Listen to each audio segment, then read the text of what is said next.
What is going on, Sports Wars? We're here. We're live for Monday evening quarterback, this time on a Tuesday, because, the game that we're going to talk about, myself and Jeremy were actually there on location in Boston, so we weren't able to do the stream yesterday. But luckily, I got my guys with me here for Monday evening quarterback. Uche, what's going on, Uche?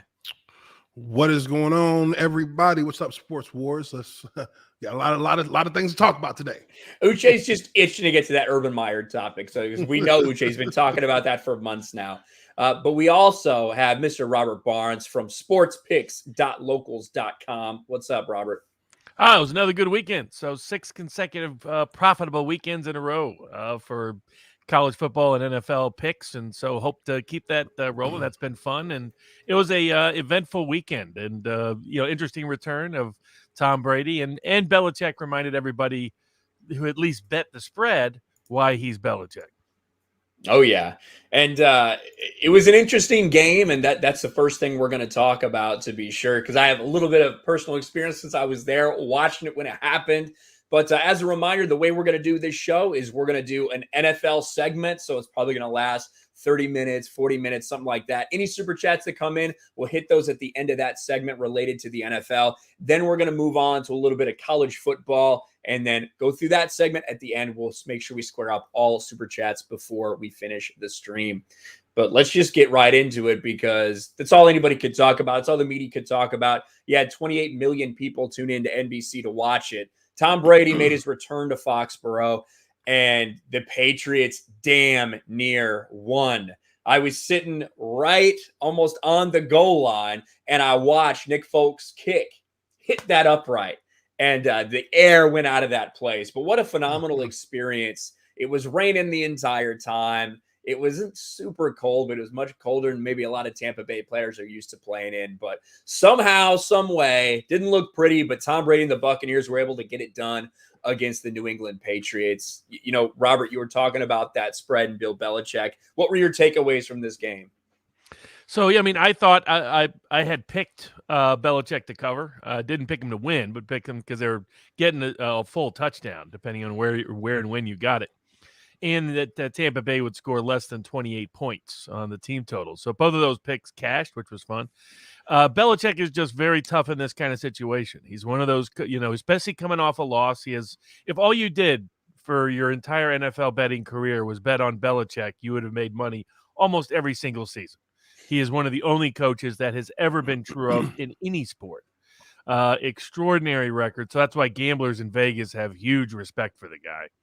And the fact that he covered as an underdog again, coming off a loss, no big shock to some of us, but still impressive, because this was a New England team that had not looked great with a young quarterback trying to break in. It looked solid.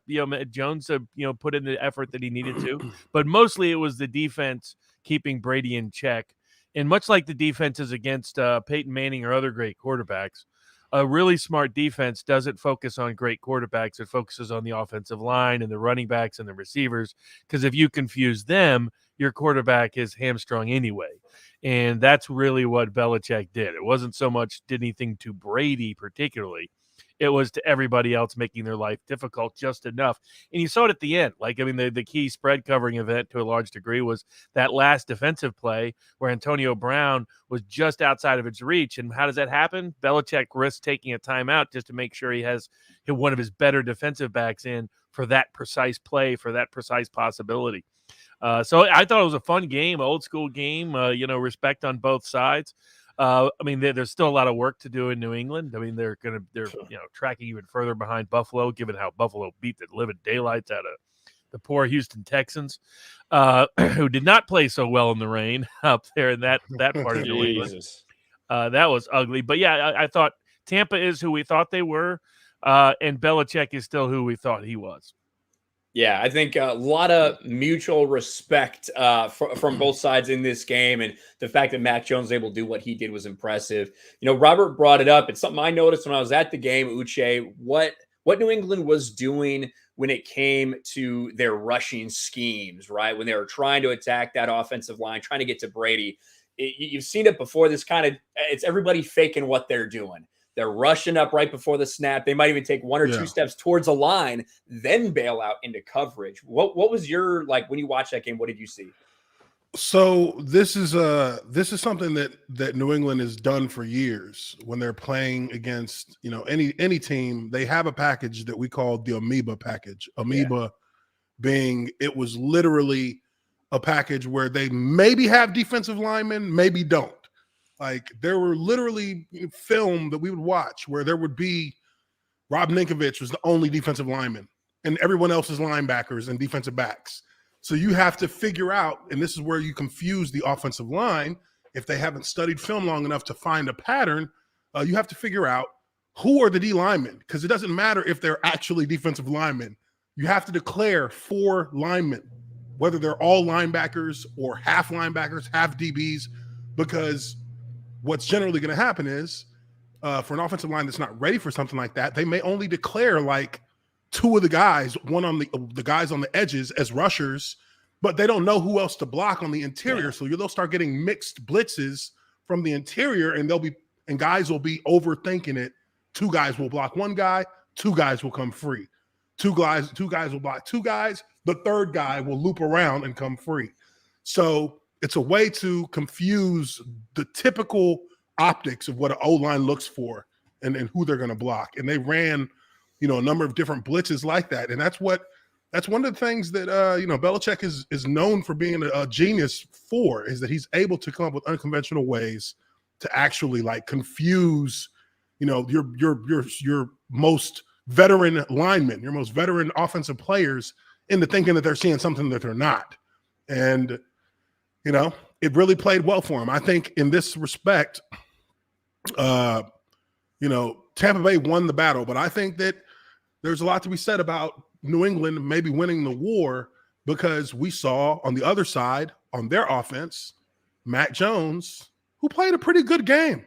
He looked like a Brady in the making to a certain extent, a pupil for the next generation for the New England Patriots. So, you know, I think that there was a lot that they kind of wanted to find in his character, in how he plays in that game, because it was going to be a high pressure game, even though this game really means nothing in the grand scheme of things. It's literally an exhibition for the most part. What was Ryan? What were the fans like? It was interesting. So I went in. Me and Jeremy actually both had Tampa Bay Brady jerseys, just kind of knowing we're going into that kind of atmosphere. I have a Patriots Brady jersey here, but we went with the Tampa one, and we only had 2 people like give a shit for it. One was a group of like 12-year-old kids who we cussed out, and then another, just some random dude that walked by, said jersey sucks. Right? Like, that was it. Everybody else was just like, they were happy to see Tom. And when he came out for warmups, literally the crowd cheering, a Brady chant started going. And then once the game started, then it was a normal game. People were like, oh, Brady, that guy, get him out of here. Get him out of here. He should never have left us. See what happens like when they're winning everything. So it was a great atmosphere. It really was. And I think New England fans left feeling good about, you know, Mac Jones. Now, I will say he got away with some stuff. He made a couple. I mean, it's New England, dude. It's fucking New England. No, so that's not what I mean. I mean that he got away with a couple bad decisions that could have looked really bad. Okay, if a ball had just bounced another way or something. If it gets tipped up, you know. And then that pass interference that got called to get them to like the 40 was literally a joke. That's what I was talking about. Like, that's kind of New England's thing. Yeah, that was an absolute joke. But at the end of the day, you know, a game, it wasn't the prettiest game, but it was entertaining from beginning to end. And I think everybody got what they wanted, a close game. I think everybody would really have wanted to see that kick go in and see Tom Brady get the ball with a minute left. That would have just been some vintage Tom Brady. That would have been a true, like, okay, it is literally New England's strategy and genius versus Tampa's strategy and genius for this last drive. Yeah, exactly. But now that's over. So now they had their little meeting. After they hugged at midfield, Belichick actually came in the locker room and talked to Brady after the game for about 20 minutes or so. No one's quite sure what, but so interesting. Seems like those guys definitely, any animosity that was there, I think it probably got worked out with that. Sure, Belichick comes out of this game feeling a lot better about how people perceive what's going on in New England. Because I think a lot of people just, it was just all Tom Brady. It was just all Tom Brady. Belichick had nothing to do with it. That ain't the fucking case. We all know that. Yeah. And now we saw that on the field. But another, I agree. I think that's true. Like, there's definitely a lot of people did have that kind of assumption. I know I kind of had that assumption because of just how quickly Brady went to Tampa and got a championship.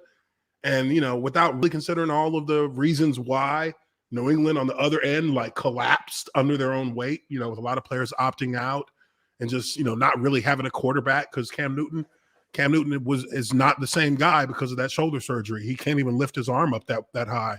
But I do think that this did redeem a lot of those assumptions from last season of, about what that dynasty in that period of time meant for Brady and Belichick. So that's good for Belichick. How did taking any unique Boston experiences, the whole Geeks and Gamers crew, any sort of anything unique that was Boston specific, or is it your typical sports experience? Well, at the game itself, it was a typical sports experience. We went around Patriot Place, which is basically this huge mall right around Gillette. But the Geeks and Gamers crew, we actually did the Freedom Trail. So, we saw like the old State House. We saw Paul Revere's house. We saw the old North Church, the USS Constitution, all of that, like, very stereotypical patriotic Boston stuff. We walked that trail. So that was really cool.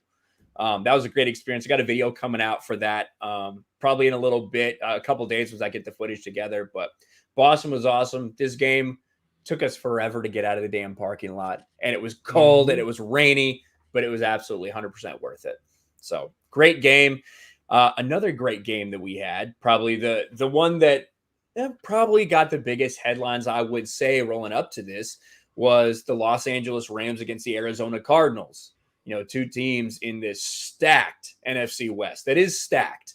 And I tell you what, Arizona looks good, guys. Kyler Murray, I feel like Kyler Murray is taking that step that we saw Josh Allen take last year. That seems to be like what Kyler Murray's doing right now. And it seems like he can just do anything he wants out there, whether it's in the air or on the ground. Uche, what are your thoughts about what you saw at Arizona? Really, really sticking it to the LA Rams and Matthew Stafford, and your thoughts on Kyler. I thought they came in with a good game plan. I thought offensively they were aggressive. They allowed Kyler Murray to be Kyler Murray. Now, I feel like this is a little bit of a broken record because they were in the same position last year. Going into the game against Seattle, that was last year's version of this game. This was a statement game for them to prove that they are, vying for the crown of the NFC West. And they kind of fell off after that game, and they took they had a little bit of a losing streak, and things kind of just started to falter, and the chinks in the armor were all over the place. This year, different story, same situation, different story. They come out, they're aggressive. They, on defense, they applied plenty of pressure. Matthew Stafford didn't have a good game at all. Their defense did a good job at making sure they kept him under pressure. Secondary was able to get it into receivers' bodies, and really at the end of the day, their defense kind of showed that maybe they're the class of that division, because on the other end of it, the Rams had a very hard time stopping anything that the Cardinals were doing. The Cardinals were running, different receiver packages where they had bubble screens, they had rollout passes, they had, their running game was solid. They were more physical. They just brought a more physical approach to the game. And LA, to a certain extent, I think maybe that defense felt like their presence somewhat intimidates. And maybe that is half the battle for them, is an intimidation. But this Arizona offense came out and they were on a mission. And they physically outmatched the Rams, which I wouldn't think I would be saying something like that, 2 weeks ago. But it looked like they physically outmatched the Rams defense to me. Yeah. I think that a couple of things. The famous Al Pacino speech from Any Given Sunday, that's a game of inches. all the inches sort of broke Arizona's way. Like there were some really close catches and close interceptions and some close calls tended to break Arizona's way, and that helped them with the luck factor. I think, you play that game 10 times, it probably splits 5-5 over time. But but that's impressive for Arizona to achieve and accomplish. And in particular, Murray, two things stood out to me. One, AJ Green finally showed up. Made a big catch, early on that helped really put Arizona in the game.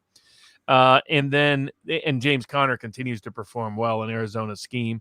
But that Murray sort of is almost stolen from a combination of Russell Wilson and Patrick Mahomes in some of the plays that he made in that game. Plays that he really didn't make at Oklahoma. I mean, he had the capability, but that wasn't his style so much.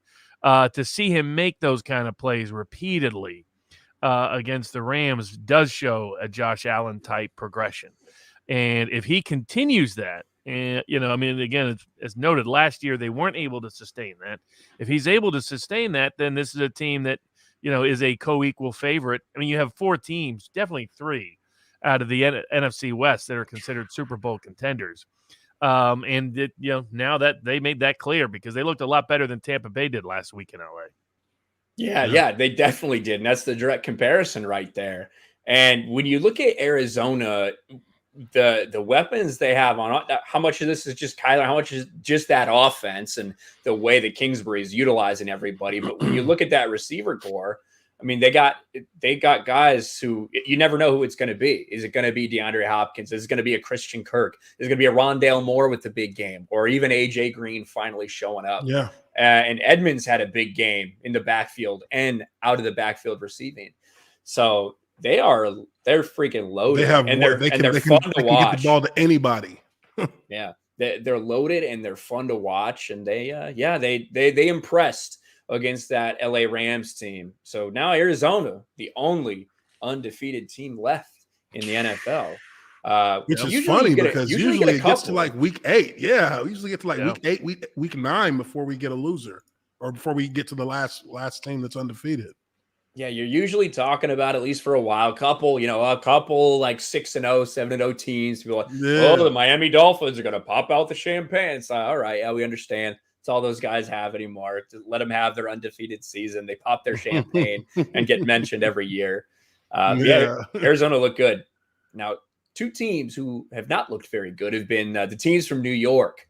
And they both finally got the monkey off their back. They got wins. I think that the Tennessee Titans, there's a problem in Tennessee, I think, with what they have going on. They had injuries, to be sure, they had injuries this week, but something does not look right there, at least compared to the teams that they've wielded the past 2 years.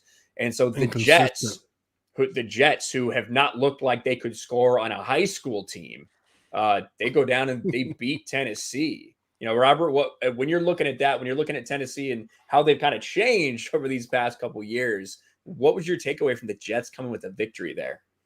So I had the Jets. They were one of my recommended picks, not on the money line. Right. And they still had to sweat that out. I mean, they got, first and goal from like the 2-yard line in overtime and managed not to score a touchdown. Had to sweat the last field goal attempt, but if you had the money line, but I just had the point, so all was good. But mostly it was the ability of the Jets quarterback to finally flash, the rookie to finally flash the capability that got him drafted so high, which is that out of the pocket, he could make big plays. But he just hadn't made anything like that once he got to the NFL. And some of us had doubts about him because there's just not a good history of BYU quarterbacks being successful. We talked about this last week. Yeah. I mean, other than Jim McMahon being the last really, there have been some that were sporadic. Steve Young, Jim McMahon and Steve Young, Steve probably Young, the only ones. exactly. That's it. I mean, you got to go back to the 80s to find guys that were good. Guys that came out of the 90s, 2000s. A lot of them made the league. Ty Detmer and others, but mostly were not, weren't consistently good starters. So there were some questions, but last week he showed up. The one thing he does well, he actually did well finally, which was out of the pocket. He threw some extraordinary deep passes. Yeah. I mean, some of those were, like degree of difficulty. They had to be like 10% chance of success or 6%, whatever the little, the stat nerd, powered by AWS. Exactly. But it's still, a win's a win. I was more impressed. I was less, the fact that Titans would slip up on the road, not a big surprise, especially under this coaching staff. They beat the teams they shouldn't and lose to the teams they shouldn't. And that's just a pattern. And then once they had those key wide receiver injuries, you knew they should have stuck with a running game they didn't have discipline towards. And then, but then the Giants going into New Orleans and beating New Orleans in New Orleans, also in overtime, both games going to OT. That was impressive, particularly hemming in a New Orleans team that had just gone and made mincemeat out of New England on the road. So I mean, it's Jameis Winston, so I'll believe it when I see it when it comes to consistency with Winston. But that's an impressive win for the Giants to finally get off the tide and to actually put a win in the butt. I don't think we're going to see very many more of them, but it was a rare twofer for the New York football teams. And I think it cools off that hot seat up there, at least for the Giants, for the time being. You get it started off to 0-4, especially the way they've lost some of those games. You could tell pressure's getting to them up a little bit there. But Uche, what was your takeaway from these two bad New York teams finally getting wins? Well, with the Jets,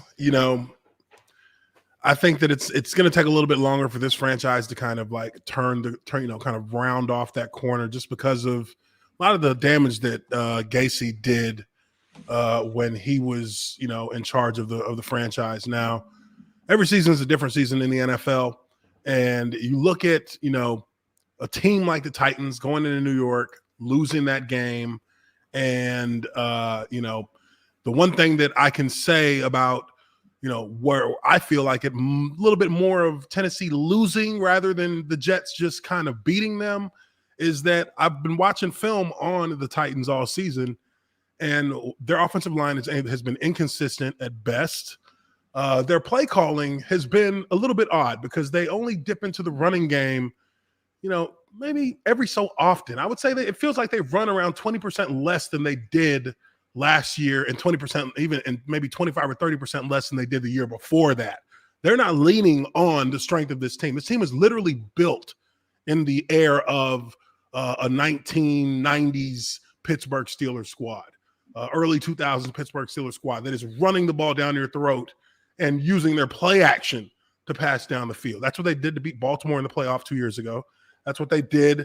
That's what they did to challenge the Chiefs when they played against them. They used their running game. They kept the clock rolling. They allowed themselves to go downhill before they tried to go over the top. And in watching their film, I see that the run game is kind of thrown in there almost as an afterthought sometimes.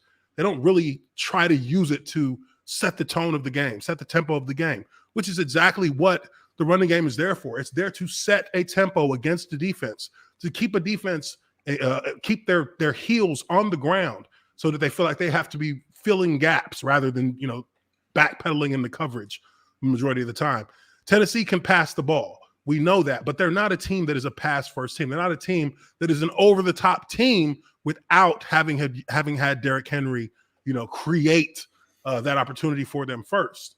And while he did still have still had a good game, it just felt like his moments weren't at the appropriate time for Tennessee. There should have been. It's like they're using him in this as an afterthought almost. It's like, all right, well, the pass game's not working today. Let's make sure we feed. Now we're going to run it. Now let's try to establish the run. Yeah, and that's kind of what I was worried about when they went out and got Julio Jones with already having Brown there on the opposite side. I mean, who wouldn't, right? Who wouldn't want that? Yeah. Who wouldn't want these two guys, these playmakers on the outside? But does it work with what you want to do? And are you going to be now trying to force Tannehill to a more prominent throwing role? And I think that's something we're seeing. And I think it's something, doesn't matter how much you're paying these guys, doesn't matter what the role is. If they get 65, 70 balls a year, but they're going, 12-5, that should be a good thing. And that's what I think they really need to focus on. Yeah. Again, I think that there's a little bit too much, at least from my perspective, there's a little bit too much in them trying to force that new dynamic with Julio Jones and A.J. Brown. They're trying to force that ball and force themselves into being a passing team, when the reason why they were able to pass with efficiency before was because teams were so hell-bent on shutting down the run because they knew how much damage that will do to them and then they'll get the pass when they least expect it. And again, Yeah. Getting 800, 900, maybe 1,000 yards at the most at receiver in that kind of system is good. It's good. I would rather use Julio and AJ as red zone receivers in their primary role, which takes a little bit off of them from having to, catch so many balls and runs and have so much yardage to cover over the course of a game. And, it'll keep them fresh going into the postseason, where you'll be able to stretch the field with them a little bit more. But I just think, it's making rocket science out of something very simple in this regard. Yeah. And speaking about something that just came up in the chat here, the NFL sucks. Give me a lap dance. Speaking of that, we got to talk about Urban Meyer, because Urban Meyer has been what everyone has been talking about. He's still trending today, 5 days, 4 days after this initially came out. Uche's laughing because Uche has been he's not on the Urban Meyer bandwagon. As a former Jacksonville Jaguar, Uche was pretty skeptical of the hire for football-related reasons. And now what we have going on with Urban, just as a recap, if any of you weren't looking at Twitter or weren't watching ESPN, Thursday night game, Jags lose to Cincinnati, fall to 0-4. In a very atypical fashion, Urban Meyer does not travel back with the team. He stays in Ohio. Obviously, he's got connections and, things like that in Ohio. He's got family in Ohio. But what comes out is a viral video of him with this girl dancing up on him, who is not his wife. Later things have come out. Maybe this girl's popped up before, places Urban Meyer's been. He's taken pictures with these people. He's groping their asses, stuff like that, clearly. And Urban Meyer's forced to this apology that was not very genuine, where he looked down the entire time, looked like he didn't want to be there. And he gave some spiel about, they were just pulling me on the dance floor. I should have left. And it's a mess, because the coach is supposed to be the moral authority for a team, right? They are held to a higher standard than everyone else, because they're the ones that are holding players to a certain standard. So when that gets lost, you lose a locker room. How is anyone supposed to respect you anymore? And man, Uche, I know you got a lot to say on the subject, but what do you think about this blow up that's happening with Urban Meyer right now, as far as what happened in his response? Then we'll get to what happens later in a little bit. I think his response to it was disingenuous. If you're really looking at the video of his apology and what he talked about, he didn't want to put too much out there, because he didn't want to. I think he was thinking more about the situation he's going to have to deal with his family, more so than necessarily the situation he was dealing with the media. So he didn't want to really put himself in a negative light when talking. He wanted to seem like it was just an honest mistake. But come on, man, the film don't lie. The film never lies. And, it'd be one thing if we just had that one video that popped up, and it was like, some people say, oh, he's holding his chair. Some people say, oh, no, he's holding her chair. Oh, yeah. But when the second video came out, literally after the right a few hours before that press conference, and you see, no. It was not about holding chair. He wasn't holding his chair. He was trying to pick up her chair off the ground. That's when it became, okay, we were a little skeptical to begin with, but now we know you lying. And, things just started to cascade from there, I think, because, look, man, I've personally felt like, and this comes from talking with people in Jacksonville over the course of the last 6 months. I've personally feel like he has an air of arrogance around him, that he really does feel like his shit doesn't stink. And, for him to first and foremost think that it's in any way appropriate that he doesn't fly back with his team after the game. Like, I've never in my career ever heard of a head coach not flying back with the team after a game.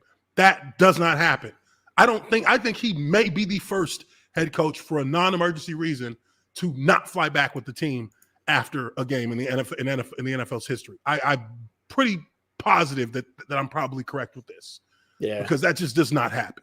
And I think that's the first step to losing the locker room, is that you don't even you can't say we're all in this together when you literally left us behind. You literally let us leave, and you didn't come with us after what you said was a heartbreaking and devastating loss. Couldn't have been that heartbreaking if you decided not to come back with us. Now, could it? So, Yeah, I agree. And that's why I think there's a couple angles to this as far as one, him not going with the team, where in addition to the reports we already had about him losing the locker room a little bit. We're going to go over the reports here in a second about what a player from the Jags organization has come out and said. But Robert, initially, like, what's your reaction to this entire nonsense? I was surprised he took the job in the first place. I assumed it was a money deal because he's not expressed much interest in coaching in the NFL, and there is not a recent history of success with college coaches going to the NFL. I mean, maybe the greatest college football coach ever, Nick Saban, failed in the NFL. And so it's like, why exactly did he think he could be successful in Jacksonville where they got some limitations already? It wasn't like he was in Barry Switzer inheriting the Dallas Cowboys, such that you couldn't in the 1990s, such that you couldn't screw it up, even if you wanted to. And arguably Barry Switzer tried repeatedly, maybe by at least Troy Aikman's words. But, the words were that Meyer's been telling people for a while that he said being in the NFL is like playing Alabama every single week, and that he basically regrets his decision, and that as soon as he saw the USC job open up, he really wants out, and that he may be deliberately sabotaging himself in Jacksonville for the purpose of getting out of his contract so that he can go to USC where they don't care what you do. I mean, to be frank about it, God bless USC, but they're not known for their strict rules there. And not only that, in most college towns, you're the biggest celebrity if you're involved in the college football, and to some degree the NFL similarly. One place that's not true is LA. LA, they got a lot bigger celebrities on the paparazzi list. So that's one reason why college football players can get into some bigger, they can be hanging out with Suge Knight on the sidelines and nobody really say, maybe that's ill-advised, given the Ramparts division issues. So I think he wants out. I think he wants out quick. I think the Cincinnati game just kind of like reinforced all of that for him. Gets a lead, should hold the lead, blows the lead. I think he couldn't handle going up against Nick Saban once a year. That's why he ran from Florida in part. He's going to stay around in the NFL with a young rookie quarterback that's going to maybe take a year or two. I don't see it. I think he wants out, and I think he'll use every pretext to get out. And I think that's especially once the USC job came open. And now there's many rumors that the LSU job will be open by year's end. So I think he wants to go back to college, which is where he's naturally dominant, and not just continue to embarrass himself. I mean, the last guy to really kind of do this was Steve Spurrier. And, Spurrier talked about how, Steve Spurrier at least gave it a fucking go. Yes. You know what I mean? He gave it a nice, solid go. He tried to do something. Yeah. He went a couple years. What, like 4 years he went? Something like that? Yeah. Like, he actually tried to, because look, I mean, and I don't mean to cut you off. No, I mean, no, that the NFL, right. The NFL is literally about building and maintaining. Those are the two core modus operandi of the NFL. You must build a team and then you must maintain that team. And these things are in cycles, and they're in 4-year cycles. You see that these teams that ascend, it's a 4-year ascension. In the 4th year is when the window is open. And then from 4 to 5, 5 to 6, those are the 2-season mini cycles from that point where you have a window. And if you can't get in if you get up to the ascension at year 4, by year 6, you need to be knocking on the door or kicking in the door. If you don't get in by year 6, you have to retool a little bit, and then you got another 2 years to do it. If you don't do it by then, usually they make a change. You change regimes. So you're looking at like a 6-year cycle total for an entire franchise to go from 0 to hero, right? This is week 4 of year 1. Oh, man. This is week 4 of year 1, and the cards are already crumbling. Why would USC want somebody like that? USC is not at the top of the recruiting classes anymore. Everywhere that Urban Meyer has been in his entire collegiate career, he's been at the top of the recruiting ladder. Who's going to go to USC knowing that Urban Meyer is the head coach and looking at what he did to a professional franchise in 4 weeks? Well, Who wants that? The thing is at these colleges, they've seen him do it at the colleges. You know, they've seen him come in and he's elevated every program he's gone to. Regardless of where that program was at, he's elevated them as soon as he got there. So I could see USC, who's literally just firing a coach a year, trying to find somebody to fit. Like I could see them taking a shot on that. Of course they would, no question about it. But you know, I think Texas did, and I think Urban Meyer regrets he passed over Texas for Jacksonville. And I think he did it for money reasons and maybe ego curiosity. Could I make it in the NFL? And what does he figure out very quickly? He couldn't. I'll give him credit in that sense. I don't think he was ever going to make it in the NFL. He doesn't have he's not a Belichick obsessed stay, he's not a builder. He's a CEO. He's not a builder. He's a delegator and he takes all the credit. And that works okay in college. That in college you can do that because all you really got to do is recruit well. You don't have to do the grind that purportedly caused him to have health problems at 2 different schools to lead him to quickly resign. After he had success there, I think he wants more success. He's not going to get it in the NFL. Both he and Jacksonville will be better off when they both recognize that and just let him go and bring somebody else in. The question is, how long do they hang around pretending he wants to coach there and they pretending they want him to coach there? And that's the thing, Shad Khan came out and gave the he's lost he needs to regain our trust and our respect, which means he's lost it, right? He's lost the trust. He's lost the respect. That's what the opposite of that statement means. But they also give he's our guy. We look forward to having him prove this to us. You hear that all the time with coaches when they're about to be fired. You hear that all the time about quarterbacks who are about to be replaced. So it doesn't mean all that much. The one thing that's the PR spin. Yeah, exactly. What are you going to say? Yeah, I hope this guy quits so we don't have to fire him. Probably not. But this is the one thing that came out that was kind of just reiterating a lot of stuff that we'd heard. This is from Michael Silver. This is quotes he's getting from a Jacksonville Jaguar player, unnamed, but from what he says is a Jags player. I think I found out who that player was. Oh, interesting. Yeah. The Urban Meyer situation in Jacksonville has reached a crisis point, especially in the locker room. One player told me he has zero credibility in that stadium. He had very little to begin with. Players were put off by the fact that Meyer canceled Monday's team meeting as he dealt with the uproar over the videos of him and a young woman getting cozy in the bar. He even canceled the team meeting. He was too scared, a player said.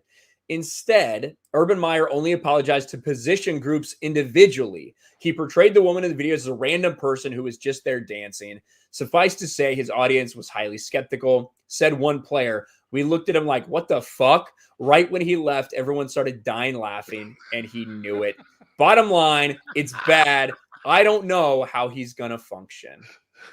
Well, the other thing is, if anybody knows a guy who's BSing about what he's doing with a woman at the bar, it's going to be a group of NFL players who can spot that about 10 miles away. Well, maybe I've been there on occasion, but so trying to do the whole, he should have done like Jimmy Johnson, do some sort of blow it off. Take the approach he took, pretending he was still Urban Cowboy. That's terrible. Yeah, look at this meme. The memes are great. Duval. Well, he's now a joke. He really, I guess I think he did this deliberately to get out, and I think maybe it will work because you can't be an NFL head coach and be a memeable joke. That doesn't last. Every NFL head coach is a meme to a certain extent. Yeah. But not a joke. He's supposed to be memeable in a fun way. Being a meme and being a joke is different. Yeah, everybody thinks you're a loser kind of way. I would be it would take a lot to convince me that it was intentional.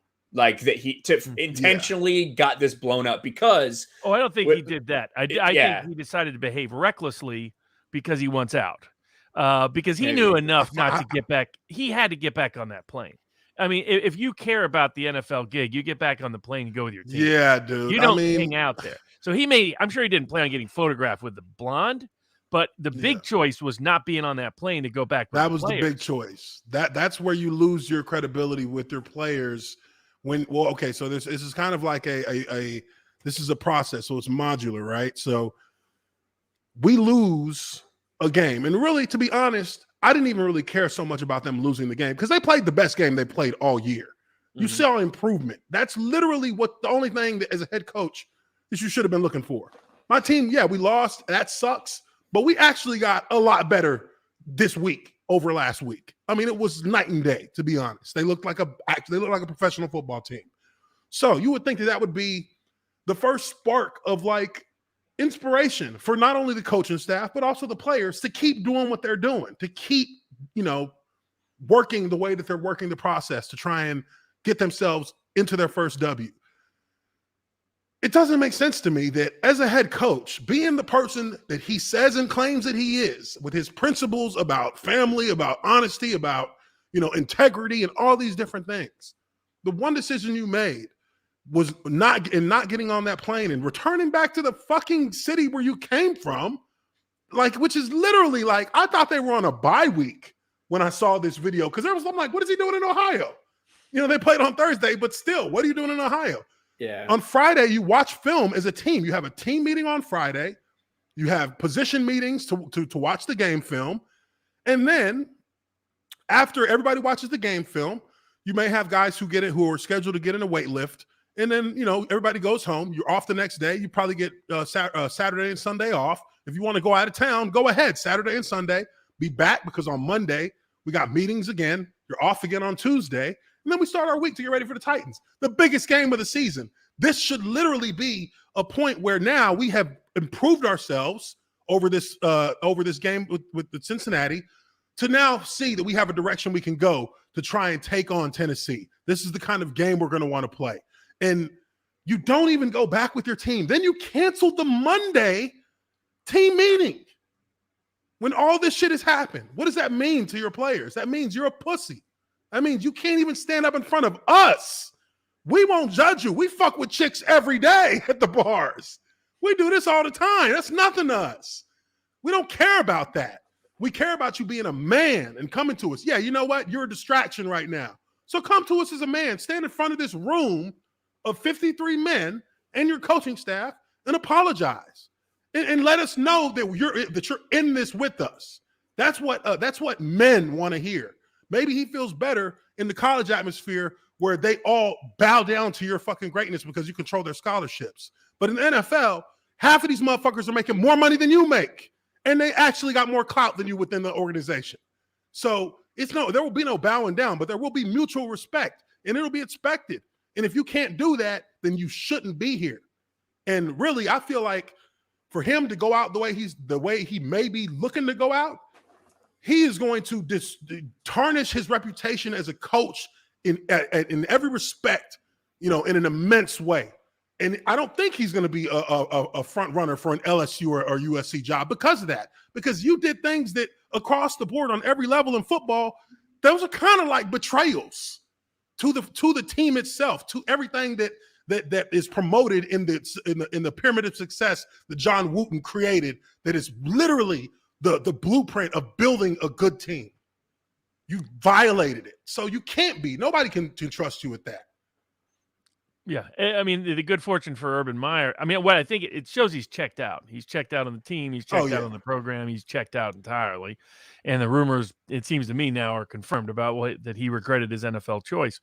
The advantage he has is, in Baton Rouge and at USC, you can do pretty much whatever you want. I mean, Ed Orgeron's been chasing everything. If it moved, he's been chasing it and getting photographed in all kinds of places. Now, it may catch up to him because his on-the-field performance was poor, but they let him party for a year and a half down there without much trouble.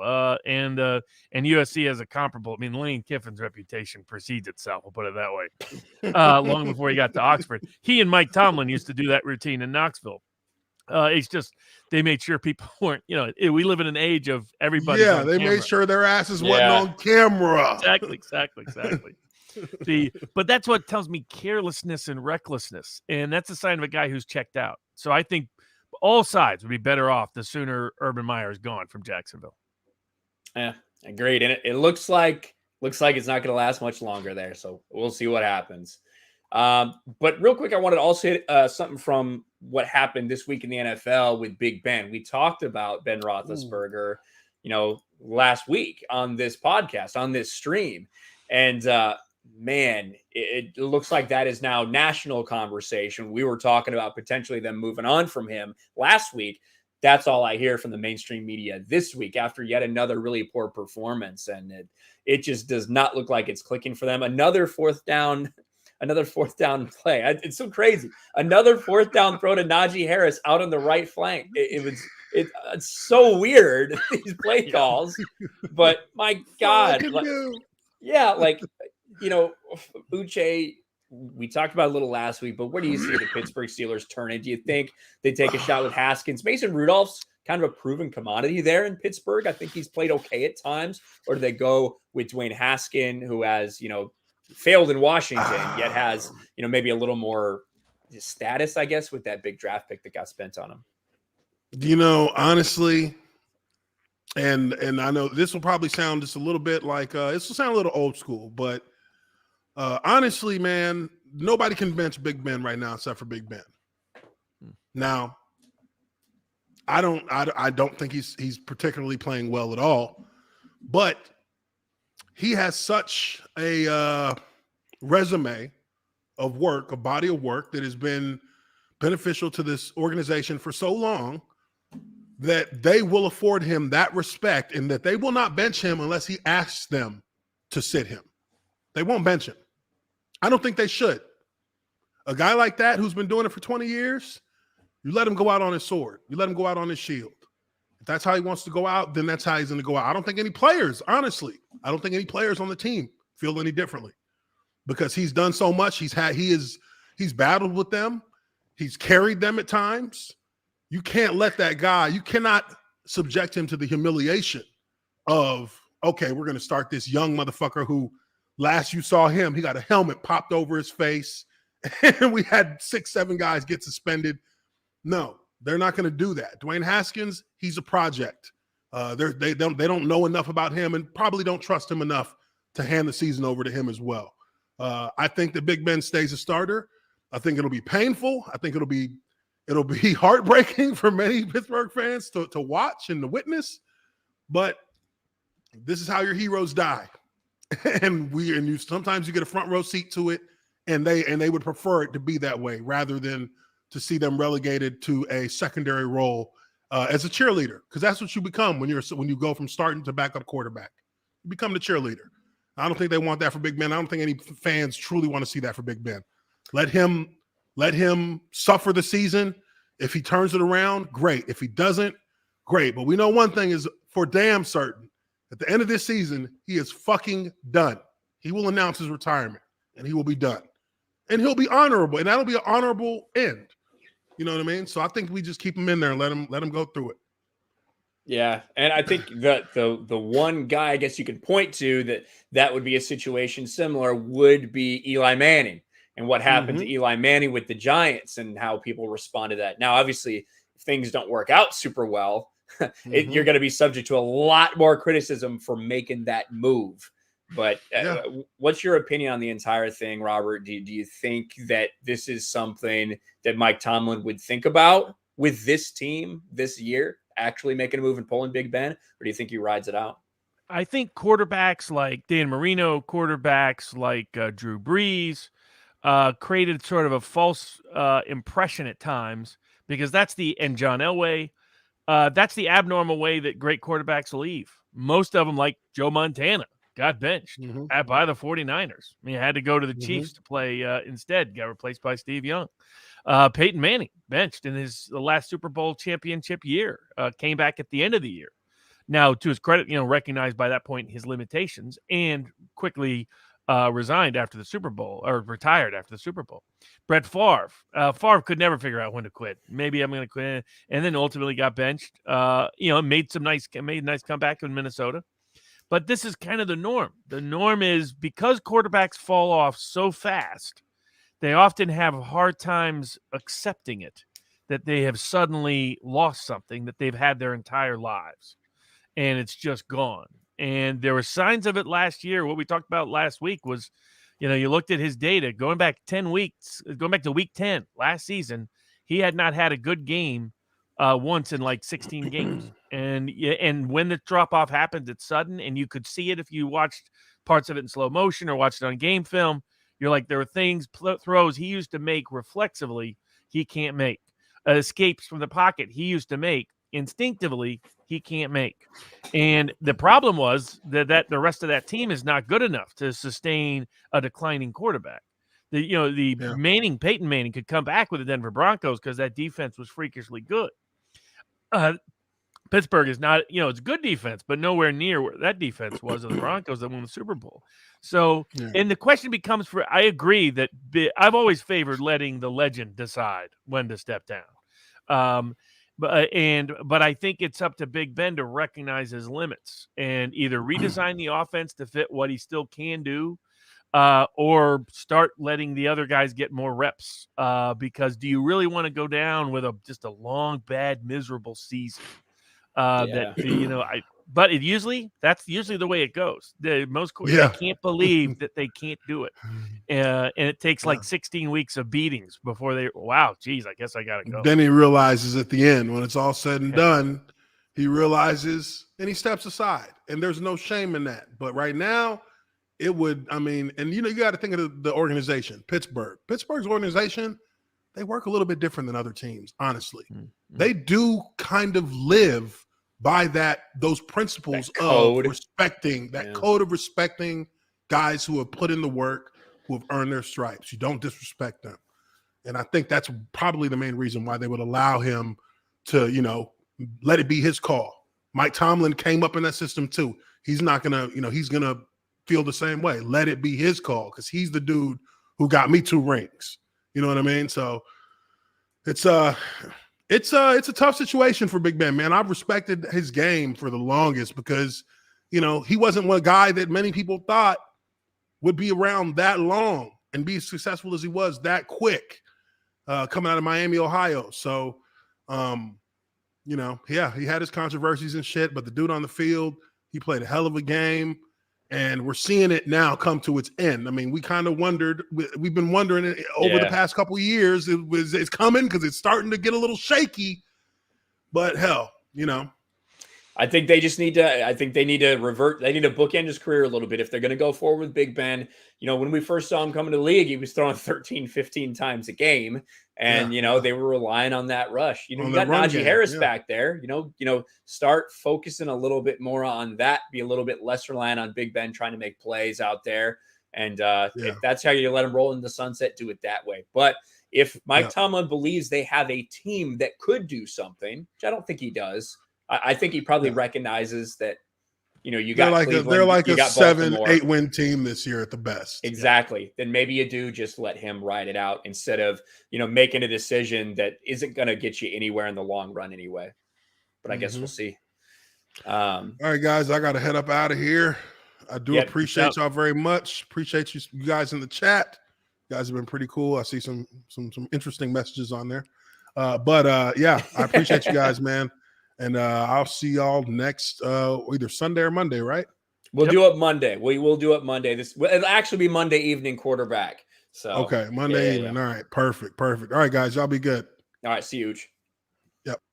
There we go. And of course, since we did have to reschedule a little bit, Uch had something going on, but I appreciate him being here, especially for the Urban Meyer talk, because I wanted to get his insight on that because I know he's been bitching about Urban Meyer getting hired the whole time. So this is all just like exactly what he wanted to happen because it justifies everything that he said. Real quick, just to kind of look forward to some big games that we have next week in the NFL before we hit some college football, Robert. The Rams in Seattle, this NFC West is just absolutely stacked like we talked about earlier. Do you have any kind of early predictions on that? Because that's coming up on Thursday, a really good Thursday night football matchup. Well, I see it as like both last weeks were a little bit misleading and that, like a lot of plays that were close went disproportionately against the Rams. I think that they're still one of the top 2 or 3 teams in the league and are a Super Bowl contender. Whereas Seattle, that was a misleading win. I mean, I think their first 6 possessions, they didn't even get a first down or something like that. I mean, they were struggling badly offensively. Now, I think with Alex Collins, they have a much better running game. Collins is much like more like Marshawn Lynch, runs with an aggressive, fierce style.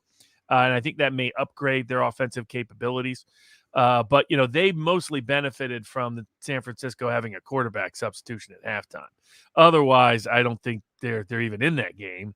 So I think Yeah. there may be a little bit of a mismatch in that people may be down on the Rams, maybe a little overexcited. The recency bias favoring Seattle. So depending on where the spread goes, I'm likely to favor the Rams in that matchup, especially if they're underdogs. Well, and that's the thing. So right now, the line, well, I don't know exactly what it opened at, but right now it's Rams -2.5, according to Okay. ESPN. I think that's an accurate spread. Yeah, and it's a little surprising, I guess. Oh. I would expected it to. I would expect the line to come out even with Seattle at home. You know what I mean? Yeah, I would But have expected. I thought Seattle would be favored by 3 or 4 after yeah, last week. So the fact that it's respect for the Rams in the book by the bookies and by the gamblers, but that's a surprise. My guess is the public will be all over Seattle. yeah, we'll have to see what happens. I think that's. I really like the Rams. I've just been watching Stafford for so long as a Bears fan, and to see Stafford finally go somewhere where I feel like his talents can be utilized and he can be let loose. I feel good for the guy that he's out there, and so I really do hope it works. Oh yeah, I hope it works for him. And yeah, I'm fucking tired of hearing about Russell Wilson. To be honest with you, I'm kind of over him in the Seattle Seahawks. So, and Pete Carroll, fuck them all, to be honest with you. But a couple other big ones. You mentioned this quarterback change for the 49ers. Jimmy Garoppolo goes down. Trey Lance comes in the game. So chance Trey Lance is going to be the starting quarterback when the 49ers go and play the Arizona Cardinals. Do you think that's a good thing or a bad thing for this team? Well, if last week was any indication, San Francisco's got some tough weeks ahead.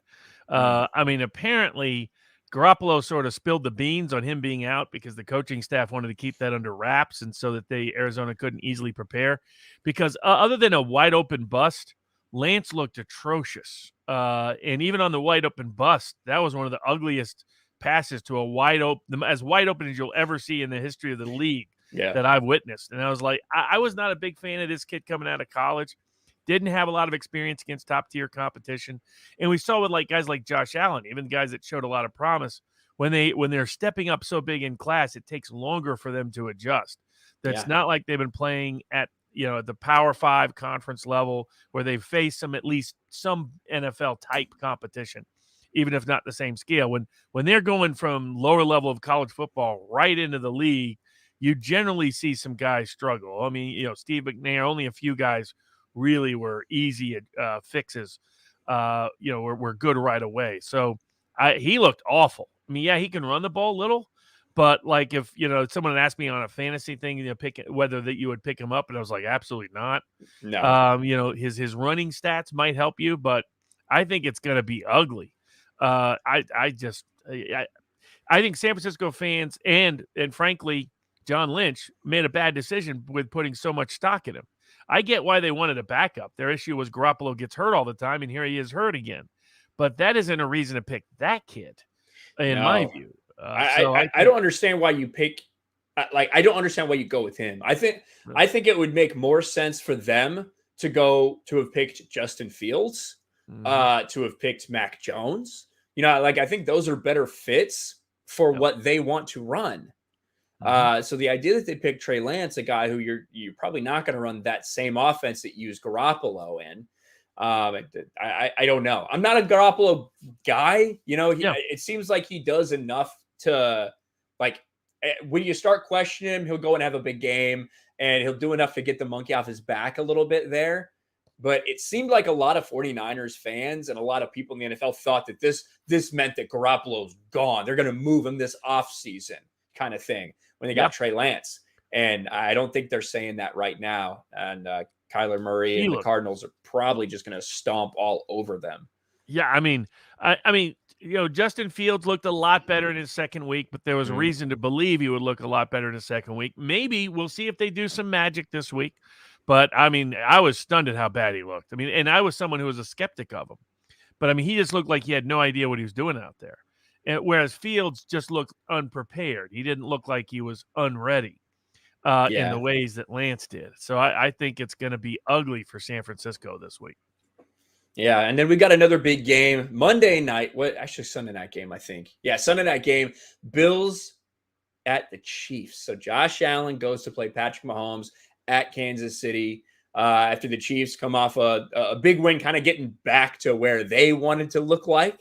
Tyreek Hill, monster game. That probably means Tyreek Hill won't show up this next week. But let me check the line on this right now. Kansas City, 2.5 is the spread, playing the Bills, who the Bills dominated a Houston Texans team in the rain. Patrick Mills, man, it's going to be rough sledding if he's the guy there this year. They need Tyrod Taylor to get healthy, and ideally Deshaun Watson to figure out what they're going to do with him or what he's going to be able to solve all of his off-field issues. But that was ugly. That was atrocious. But I think I kind of lean towards Kansas City in this game at home. I think Andy Reid's got, he showed the offensive system is back and clicking, creative, inventive, using all of his skill set, talent, and ability. Defense still a little shaky. I'll be curious how Josh Allen does on the road. It's one thing to sort of dominate mediocre competition at home. He's been a little bit more sporadic on the road, depending on the game. Yeah. But this has AFC Championship preview tattooed all over it, potentially. These are two that easily could be the AFC title game. It should be a lot of fun. It should be. I think it will be a shootout. I don't think it will be a defensive-oriented game.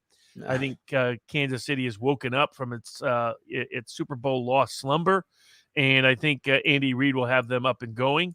And I think Josh Allen has proven. I was a bit of a skeptic of Josh Allen, but he continues to just perform, and especially you break down the film. He's making throws that almost nobody can make. And so he's legit at this point. And this will be a good coming out party for him on national TV. So we'll see how it unfolds in the big NFL night game of the week. Sunday night ends up being more interesting than Monday night typically. Yeah. In the way that they've set up the schedule. So, but it should be a fun game. And Kansas City really needs to win. They losing 2 out of the gate put them behind the 8 ball, such that they really need to keep winning these kind of games, especially at home. Yeah, Chargers look really good. Chargers with Justin Herbert look really good. The Raiders finally lost a game, but they're still 3-1.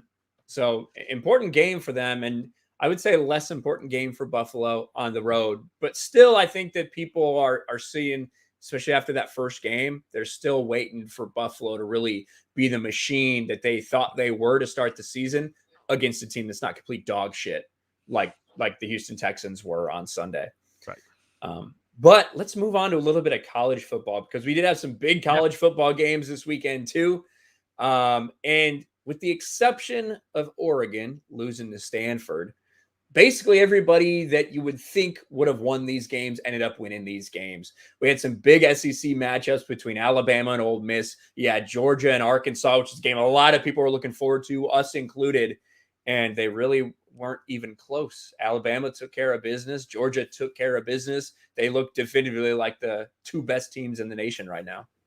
Yeah, I had both Georgia and Alabama last week on the points, because the talent differential, both Ole Miss and Arkansas rely upon schemes. They have creative schemes and then a couple of key talented players that they are able to really parlay into points. But the problem is when they step up that big in class, and you're talking about like Arkansas and Ole Miss both have probably 6-7 guys in their 2 deep that will make and start in the league. By contrast, Alabama's almost their entire roster will make the league. That's how absurd it is. Yeah. Georgia is similar this year. So when you're looking at, 10 out of when you're looking at the two deep on defense and saying, 14 out of 15 guys are expected to make, not just get drafted or, get invited to a camp, actually get an NFL paycheck for multiple seasons. That's you have, rare levels of talent. And so Ole Miss stepped up and got smacked, and they weren't going to make the mistake they made last year. Saban wasn't going to allow that to happen. And Georgia crushed Arkansas last year. And so even with a backup quarterback, they did it again. And what was interesting is both teams decided to rely on their talent edge on the offensive and defensive lines. So both teams just lined up and ran the ball all game. Even Alabama mostly ran the ball. And then they knew they could take away the other team's running game, and both teams really, for their explosive passing plays, rely upon the running game to set it up. And when they can't get that set up, the talent differential was too much. And that's what showed up. And And whereas, and I mean, to a certain degree, Wisconsin continued to show its quarterback problems. People got to see what the backup looked like, and it looked a lot like the starter. Pick, fumble, pick. That was just a continuous debacle. And the Harbaugh skeptics had to swallow some crow as he finally won a big game on the road. But Oregon is that was amazing. You're number 3 in the country. Yeah. Your offensive coordinator gets sick, and so you have some offensive issues and quarterback issues still, but you have a 99.9% chance of winning with 2 minutes left in the game. Stanford has the ball on an offense that's only scored 17 points all game inside their own 20 at like 2nd and 18 with like one timeout left.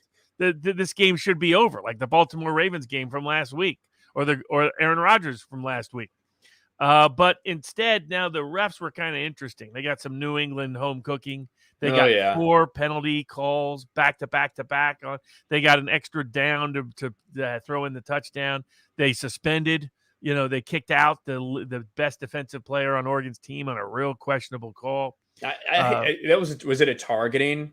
Yeah, it was a targeting where he was just coming up to try to block the pass, and it came down and barely grazed his face mask. That's not traditional targeting. I think the targeting rule, yards and I hate the targeting rule in general, the way that they're doing it now. It's not working. You should protect the players, but it causes too many problems when there's no intent behind it. And the idea, targeting, it means you are targeting them. That means there is intent behind what you're doing. And I think in a lot of these cases, the intent is not there. And that's a problem, and it's affecting games in big ways.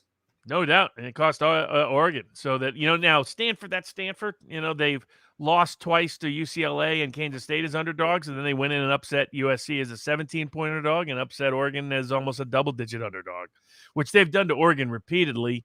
So that they have just enough talent and a smart enough coaching staff that they can surprise anybody on any given day. But it looks like the Pac-12's chances for the playoffs went bye-bye, while maybe the group of 5 saw their chances say hello. In Cincinnati's shocking upset. Yeah. Well, they're actually slightly favored, but still to go into Notre Dame and beat Notre Dame at Notre Dame, that's impressive. And they are really, if they win out, they are likely going to make the playoffs, especially this year with, Clemson down, Ohio State struggling, Oklahoma struggling, no Pac-12 team really being in the hunt. You really just have Alabama, Georgia, and then everybody else. And you're waiting to see, the other thing, Alabama and Georgia may have to play each other twice in the SEC title game, and then again a couple of weeks later in the playoffs. So that'll be interesting. But yeah, I thought big credit to Cincinnati. I mean, Luke Fickell has them up and rolling, and with a real chance to make the playoffs for the first group of 5 team to ever break into the BCS. Yeah, and it's taken a little bit of a down year from everybody else, like you said. We're gonna have a big matchup between Iowa and Penn State this weekend, and whoever wins that's going to be the guy that we're probably going to get out of the Big Ten if everything holds true. Ohio State still has an outside shot, even though they haven't looked great. They lost that game earlier, but Ohio State still has an outside shot as well. But I think Cincinnati's set up pretty good, and honestly, it may have been the best thing possible for Notre Dame to lose this game. Otherwise, what we're going to have, you're going to have a Notre Dame team that gets put in the BCS that gets absolutely fucking embarrassed because they play someone who they shouldn't be playing, and Brian Kelly looks bad once again. So it's probably a good thing for Notre Dame that this happened this way. So you don't have to be embarrassed in a big game like Notre Dame always ends up being. And they really got to improve that offensive line. The inability to pass protect, the inability to run block finally caught up with them. I mean, it almost caught up with them against lowly Toledo, almost caught up with them against Purdue until they broke out late, almost caught up with them against, 1-4 Florida State that had to eke out a win against lowly Syracuse last week. So I think, but, this was likely to be a down season due to some key replacement personnel, and they'll probably still have a good season and make a good bowl game and have a fun year. And they still have some big upsets like the ones over Wisconsin already. And they'll have a shot at some more with USC and some other folks still on the schedule, North Carolina, Stanford, et cetera. But speaking of hot seats, I think Florida State's on the hot seat. I think that coach, to barely beat Syracuse, a bad Syracuse team that was expected to be the bottom of the ACC, and Orgeron blowing a third double-digit lead at home to Auburn, and a first-year coach with a quarterback controversy. I think both LSU and Florida State, along with USC, will have coach openings by season's end, maybe even sooner. So you think LSU will move on? I guess that's the one. The other two, well, one is open. Florida State, definitely. I'm surprised he hasn't been fired yet, to be honest with you. An 0-4 start. Like that has to be from like pre-Bowden era. You lose like, to Jacksonville State. Yeah. So that's embarrassing for them. And Wake Forest is still undefeated. Wake Forest still undefeated in the ACC and undefeated in general. But they need a comeback to do it. Like statistically on paper, they should have lost that game by double digits. But they pulled out. They had just enough breaks to do it. And right now, watching Clemson struggle to beat lowly Boston College. Boston College was good with their elite quarterback, but he's out for the year, and they got their bad backup in. And they still almost blew that game. At home. It's amazing watching their ineptitude. So it's clearly going to be a wide open year in the ACC. Miami managed to lose to Virginia a little bit. There was a flukish plays and some things thrown in there to help Virginia pull it off. But I think that's another guy that people are now slowly starting to add to the hot seat list is Manny in Miami. I think that he needs to have some good wins down the stretch, or he may be out by season's end as well. As long as he takes care of Florida State and wins a couple of games here or there, gets to a bowl game, they'll probably give him one more year. But Manny Diaz is looking a lot like all the other replacements in Miami. They really have never replaced Jimmy Johnson. You could argue, Butch did okay for a couple of years, and Larry Coker had his shine, but then they terminated him. They really have never figured out, they had that great run in the early 90s, late 80s, mid 80s, early 90s with great coaches, and they keep looking for those guys and they can't find them. They're getting people that are not quite representative of that level of capability. So a lot of guys managed to add themselves to the where am I going to be next year list. It's going to be crazy because we talked about it a little bit, we talk about it every week, what a strange year in college football it's been, where chalk means nothing. Chalk means nothing this year in college football, it seems, from week to week. So when those things happen and you have these big disappointments from these big programs, there's going to be people, unless your name's Harbaugh, there's going to be people that will get fired. I'm pretty sure Harbaugh could do nothing and still be fine. Wisconsin, that's an interesting one. If Wisconsin can't get it going.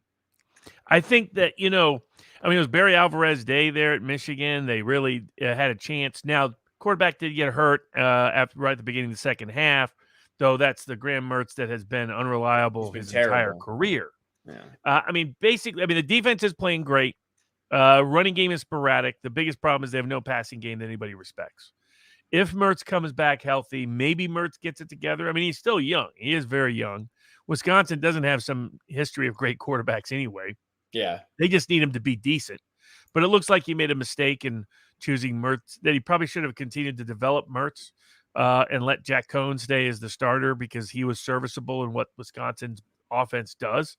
Now, Wisconsin has faced their toughest opponents. I literally just pulled up their schedule, and I'm like, who else is on their schedule? And that is a tough 4-game opener. Penn State, Eastern Michigan, whatever, Notre Dame and Michigan. That's a tough 4-game start. They got Illinois, Army, whatever with Army, Purdue, Iowa, probably a big loss for them. Then Rutgers, Northwestern, Nebraska, and Minnesota. So they've definitely got one loss. I think they'll run the table. Yeah. I think they'll run the table, and I think they'll probably whoever's the underdog tends to win that Iowa game in the history of the Wisconsin-Iowa series, just because they're so similar. Because I'll be interested this week whether Iowa can continue to survive on smoke and mirrors offensively, because right now their defense is playing so well. Like against Maryland, they had, I think, 7 turnovers. Maryland did. That's a Mike Locksley team for you. Finally get to national TV. A lot of people are psyched to bet on you as a small underdog, and you go out and, completely stink up the joint before halftime. But that's Mike Locksley. That's his coaching history. But Iowa, you look at their offense is averaging less than 5 yards per play. They struggle against Colorado State. They get interception returns that help them blow out the Indiana game, interception returns that blow out the Maryland game. So they're they're probably the most overrated top 5 team right now. They're classic Iowa. They're going to be a good run team. They're going to be a tough defense. They're generally not going to beat themselves, but they're weaker than normal in the passing game. And maybe that will work still against Penn State, because Penn State has been shaky at times this year. It's sporadically been good offensively, been pretty good defensively, but last week against Indiana, defense played great. Offense struggled again. So the question is, and that was their problem last year. So I think it'll probably be a low-scoring defensive game, but I think Iowa loses at least 2 more games before season's end, just because they don't have enough offensive talent. And usually that catches up to you at some point. You have enough teams on the schedule where that makes a difference ultimately. But I mean, I think it'd probably be a fun old school game. Hopefully it's, cold enough, not too cold, but cold enough that it's fall weather in Iowa and, Iowa City, and they're all ready to go. And in old school, Big Ten style matchup between two teams that just pound each other in the face all game. So I am hoping it goes that way, and it should go that way. It should be 7-6, that kind of score. 13-7, yeah. And so that's that Penn State Iowa game I think that's the biggest game as far as when you look at the rankings go. Not often you got a top 5 matchup like this in the middle of the season, but that's what we have with Penn State and Iowa. Another big one is going to be Oklahoma and Texas. The Red River Shootout. I think we're not supposed to call it the shootout anymore. It's like the Red River Contest or the Red River Rundown or something. Yeah, the Red River Rundown, the Red River Paddywhack, whatever the heck. It's got to have a politically correct name to it, which is absurd. There's only one thing to call it: the Red River Shootout. There's a long history of bitterness and enmity between the states of Texas and Oklahoma, deservedly. So now Oklahoma is yet to cover a spread all year against FBS competition. They've struggled. Just couldn't cover last week against Kansas State. Now, Skylar Thompson surprised everybody and came out and played, including the gamblers. Didn't know that was going to happen. The odds were set, assuming he wasn't going to play, and he obviously gives Kansas State a real passing game. But still, Oklahoma was supposed to be better. I mean, they were actually statistically outmatched in many respects in that game again. So, they struggle against Kansas State. They struggle against West Virginia. They struggle against Tulane. This is not looking like a very dynamic national champion playoff Oklahoma team, whereas Texas goes in and backs up their earlier blowout win against Texas Tech by beating their rival TCU at TCU. And they have a great running game. Now, at the end of the day, with all Rattler's issues, you have an experienced quarterback going up against a very inexperienced quarterback. And that probably favors Oklahoma. Oklahoma's favored by 3 to 4 points. Good argument they should. I mean, before the season, this was a double-digit spread. Oh, yeah. So this spread has come way down, maybe a little too much. But, Sarkisian would love to beat Oklahoma in his first year out. Lincoln Riley has a way of losing games that, to his credit, this year he's managed just barely to not lose them. Now, barely not lose against Tulane when it was driving for a winning score at the end. Barely not lose against West Virginia when he had to get a winning field goal at the end. Barely not lose against Kansas State with a crazy call where they did an onside kick.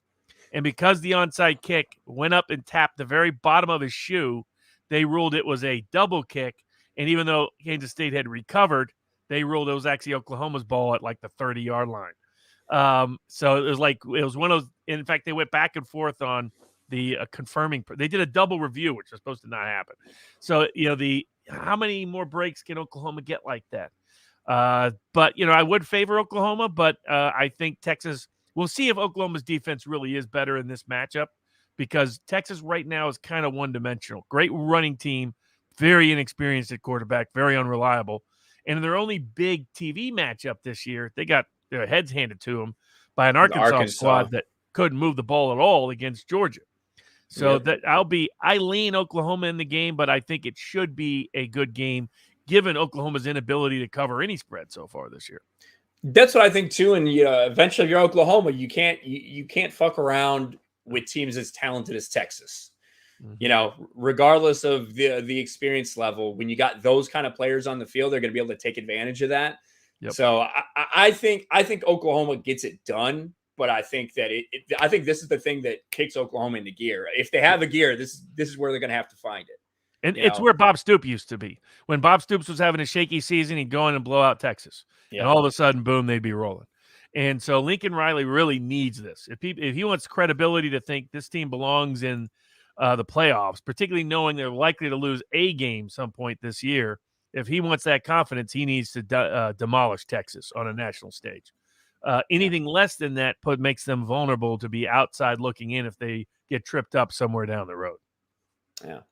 And a game that looked a whole lot better last week before this week would be Arkansas and Ole Miss. Both of them coming off blowout losses against Alabama and Georgia, but also still, looking to rebound against each other. What's your takeaway from this? Lane Kiffin getting a lot of flack for his antics, I guess you could call them, before the Alabama game. His drop the mic moment and get your popcorn. which was really they just told me I had to start the game. So you tried to retroactively say that that's what he was doing. Right, of course. He wanted to, I mean, that's his thing, to be dramatic, get a lot of media coverage, boost himself, boost whatever program he's part of. I myself am not a fan of him, back to his Tennessee days, and then back before that, his offensive coordinator days at USC. I thought those teams should have won a couple more national titles than they did. But I think, though, that I think that what he did, you know what you're getting out of Lane Kiffin. You're getting that when you hire him. Yes. And you know what? If they had come and pulled off an upset, God, that would, the way that would affect how people view him would be crazy compared to now. They're going to be like, oh, Lane Kiffin was Lane Kiffin. They're going to say that for a week and then be over it. Yeah, exactly. I mean, the risk reward made sense for him to draw dramatic attention to Ole Miss, a program that doesn't have anywhere near the talent that Alabama does. This will be because this will show the psychology of the makeup of each team and the capability of each coach to get a team prepared. Because both of them were teams coming in with big hype last week. They were top 10 or top 10 marginal teams. They're coming in with their big game of the year, Alabama or Georgia. Can they, show up? And then instead they both get crushed from the get-go. How well do they bounce back psychologically? This will speak to the character of the teams and the quality of the coaches tremendously, because they're relatively equal talent-wise. They're both very schematically driven. And last year, if Matt Corral wants to stay on the Heisman hunt, he needs to rebound from his performance last year, because Arkansas is the one that forced him into like 5 picks in a single game. If he can bounce back, that would also speak well, because he's still very much in the Heisman hunt. He still had a solid game against Alabama. He didn't, guarantee he was going to win it, but he didn't kick himself out of the hunt either.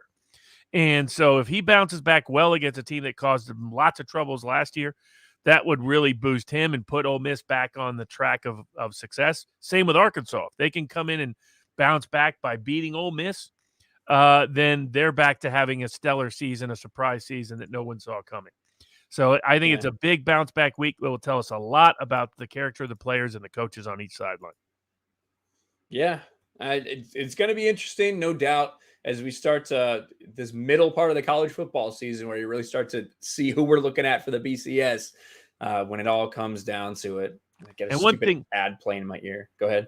One thing you can bet on is watch for Urban Meyer's name to start being mentioned in job hunts at USC and then LSU and Florida State. Watch that to start percolating and spreading. Even though, understandably, Jacksonville fans may see what he did as reprehensible, it's not going to have any impact on his reputation in the college football ranks. I don't think so either, because if you listen, there's nothing ever been really confirmed or anything about how Urban Meyer's left these other places. But if you look into it, he's had things pop up that, go in line with some of the things that we're seeing play out now in the public eye. And I guarantee you that no one cared. All USC is going to care about is what he can do for the program. And to be quite honest, they don't even care if, like what happened with Pete Carroll. They don't care about those recruiting violations. They don't care that they had to advocate that stuff. They don't care about Knight on the sidelines, a guy wanted for multiple murders, potentially, of both Notorious B.I.G. and Tupac, and he's on the sidelines at USC. And they all knew that at the time. They don't care. They want to win football games. You think any USC fan cries over Reggie Bush's violations? No, they just remember Reggie Bush in 04 and 05, and that's all they care about. Yeah. And frankly, same is true at LSU. And same is true to a lesser degree at Florida State. They're just so bad I don't think they stand a choice. And you look at Meyer; LSU is the one he'll probably skip because he doesn't want to face Alabama every year. Yeah. But USC or Florida State, those are great. They play in weak conferences with Yeah. huge local recruiting capabilities. That was what I was going to say is you got the Pac-12, which is definitely, down. I mean, they haven't even been able to break into a BCS in quite some time. And then you also have the ACC, which now looks to be wide open with Clemson and the way that they're performing right now. So it had two very, I guess Miami too. I don't know if you would think about going to Miami if that place opens up. I'm sure he would. And those are all programs that don't really have, really strict moral codes. So let's put it that Yes. way. So Yeah. he could just bring a little blondie from Ohio and fly her out, and you won't get into trouble anymore. There you go. I'm sure they wouldn't mind. Yeah. But I do think we're gonna wrap it up here. We're gonna go in an hour and a half, which is right around where we want to keep this thing. I like it though. We had a decent audience here for a little while, and I think if we can actually do it Monday nights, now that I'm back in town, it's gonna be even better. But Robert, why don't you real quick kind of plug Sports Picks and what you guys are doing over there and how people can get picks of their own. Oh, yeah. So we're doing free football picks and predictions all year long at sportspicks.locals.com. 6 straight weeks of profits so far to open up and start the season. Use the information however you want, bet however you want. But if you want to make money or you want just good information, you can get it at sportspicks.locals.com. There you go. And I just put it in the link. It's also in the description as well. Go to Sports Picks and, go see what those guys are telling you, because obviously it's working out for them, which is a good thing. And thank you also to Uche. Go check out Uche Waneri. You can check it out by his name. He's got his channel where there's a lot of different streams, things like that, primarily focused on the NFL and just football stories in general. But once again, thank you guys for checking out Sports Wars. We'll be here next week. Peace.